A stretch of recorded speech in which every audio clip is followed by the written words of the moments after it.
السلام علیکم ورحمۃ اللہ وبرکاتہ.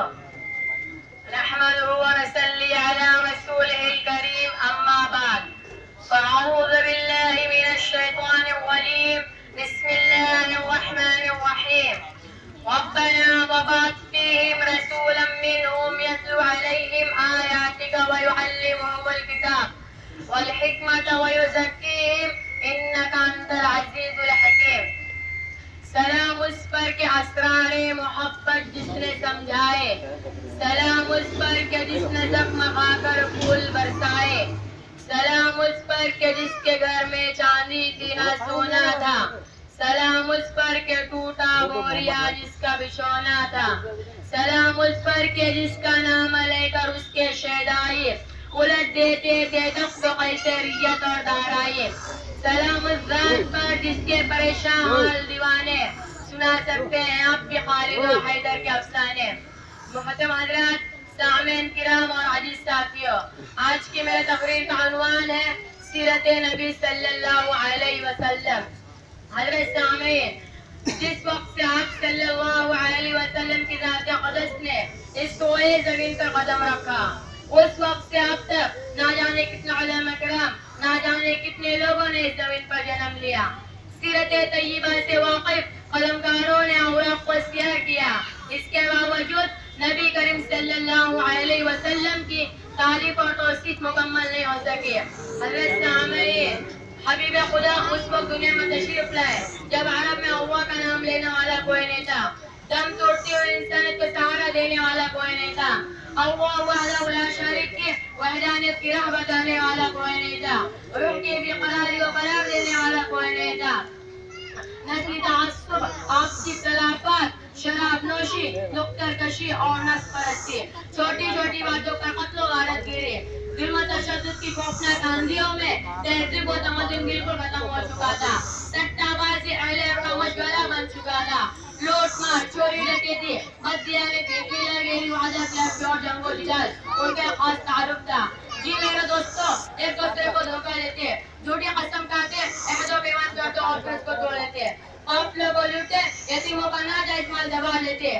گویا پھر دنیا کا ماحول انتہائی خراب گندا ہو چکا تھا. جھاڑ پھونک تونے اور جادو کی بھی خوب بھرمار تھی. دل و دماغ پر کفر شرک چھایا ہوا تھا. ظلم کی انتہائی آئین تک محدود نہیں تھی، بلکہ اپنے ماں اور بہنوں کے ساتھ غلط تعلقات قائم کرتے.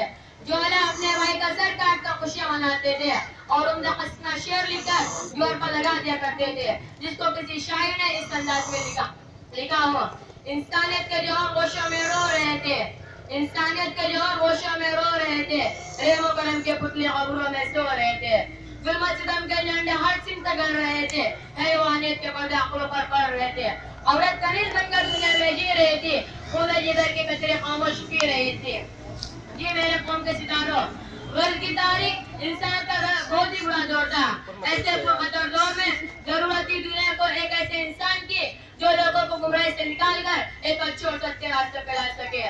ضرورت ہے ایسے خاصیت کی جو راستے بچھڑے لوگوں کو ان کے رب سے ملا سکے.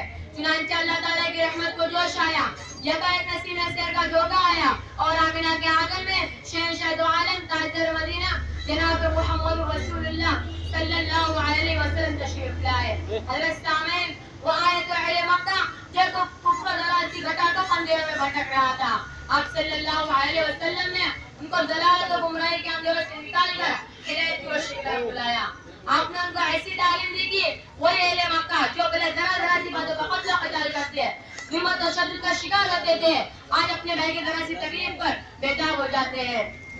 وہ اہل مکہ جنہیں شراب و زنا کے بغیر نیند نہیں آتی تھی، لیکن جب آپ نے شراب کے بارے میں اعلان کر دیا کہ لوگوں شراب بہت ہی بری چیز ہے، اس سے بچو، تو مدینہ کے گلیوں میں شراب اس طرح بہتی نظر آئے جس طرح نالیوں میں گندا پانی.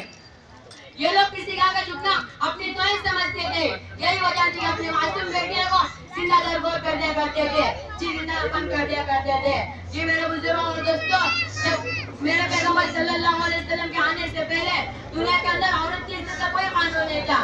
جب عورت کے مقصود دن آتے، عورت کو مہینہ لگتا تو عورت کو جنگلوں میں لوگ باندھ آتے تھے. عورت ماں ہوتی تو کوئی قدر نہ تھی، بیٹی ہوتی تو کوئی عزت نہ تھی، اور بیوی ہوتی تو کوئی تعظیم نہ تھی. لیکن میرے بزرگوں، میرا پیغمبر صلی اللہ علیہ وسلم دنیا میں ہونے کے بعد اسلام میں عورت سے اونچا کر دیا، عورت کو بلند کر دیا، عورت کو جان حیثیت دے دی. تیرے میرے رسول صلی اللہ علیہ وسلم نے فرمایا عورت اگر تیری بیٹی ہے تو تیری عزت ہے، عورت اگر تیری بہن ہے تو تیری آبرو ہے، عورت اگر تیری بیوی ہے تو اس کا خرچ تیرے ذمہ واجب ہے، عورت اگر تیری ماں ہے تو اس کے خطروں کے نیچے جنت ہے. یہ میرے بزرگ اور دوستوں، میرا پیغمبر صلی اللہ علیہ وسلم ساری کائنات کے لیے رحمت بن کر آیا، عورت کے لیے رحمت بن کر آیا، بچیوں کے لیے رحمت بن کر آیا. جی ماں کے گاؤں کے لوگوں، میں 14 صدیاں پہلے مکہ اور مدینہ میں اس قادر کے قدموں میں چلتا ہوں جس نے آپ کو کتنی عزت بخشی، کتنا مقام بخشا.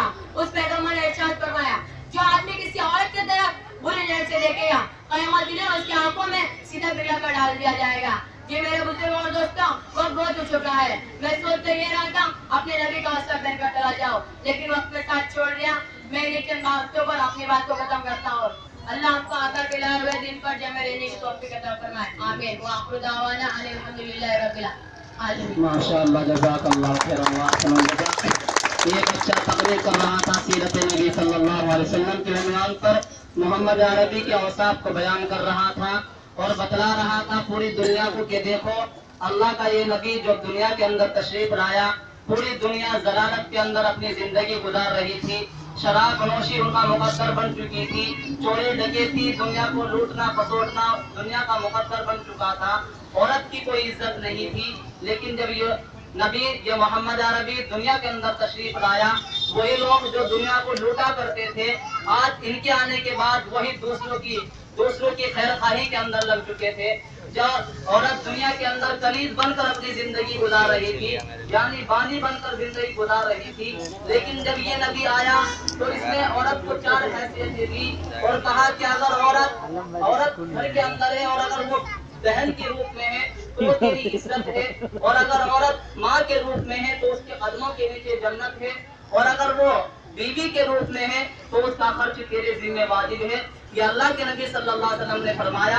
اور آخری بچے نے فرمایا کہ اللہ کے نبی نے فرمایا کہ جو دنیا کے اندر کسی غیر محرم کو جو اس کا رشتہ دار نہیں لگتی لڑکی یعنی اس کی بہن نہیں ہے اور وہ کسی کی غیر کی طرف اپنی نظر اٹھا کر دیکھتا ہے، اس کو بری نظر سے دیکھتا ہے، تو اللہ کے نبی نے فرمایا کل قیامت کے دن اس کی آنکھوں میں سیسا پگھلا کر ڈال دیا جائے گا. جو دلیل ہے اس بات کی کہ اللہ کے نبی نے فرمایا کہ دیکھو دوسروں کی عزت اپنی عزت ہے، دوسروں کا وقار اپنا وقار ہے. یہ بچہ اس تقریر کے اندر اسی کو بیان کر کے گیا. اللہ بچے کی عمر کو دراز فرمائے، اسی طریقے سے اور علم حاصل کرنے کی توفیق مرحمت فرمائے. دوسرا بچہ عزیز محمد فرمان صلی اللہ علیہ وسلم، یہ محمد ادریس کا صاحبزادہ ہے. قوموں کے عروج و زبان کے عنوان پر لب کشائی کرے گا. اللہ تعالیٰ اس کو صحیح کہنے کی اور ہم سب کو اس پر عمل کرنے کی توفیق مرحمت فرمائے. السلام علیکم ورحمۃ اللہ وبرکاتہ. نحمده ونصلي على رسوله الكريم اما بعد اعوذ باللہ من الشیطان الرجیم بسم اللہ الرحمن الرحیم. زمین چمن پھول پھلاتے ہیں کیا کیا، بدلتا ہے رنگ آسماں کیسے کیسے، یہ گور سکندر یہ ہے قبر دارا، مٹے نامیوں کی نشان کیسے کیسے. صدر محترم، حاضر اجلاس اور سامعین اکرام، آج کی اس مجلس میں آپ حضرات کے سامنے قوموں کے عروج و زوال کی حقیقت کو بیان کروں گا. دنیا کی ترقی اور تنزلی کے نقشے کا ایک ہلکا سا خاکہ پیش کروں گا. مجھے امید ہے کہ اس آئینے اور حقیقت کی چھلنی میں ہم اقتدار کا چہرہ دیکھ سکیں گے اور ان کے مستقبل کا ہمیں اندازہ ہو جائے گا اور خود اپنے آپ فیصلہ کر لیں گے.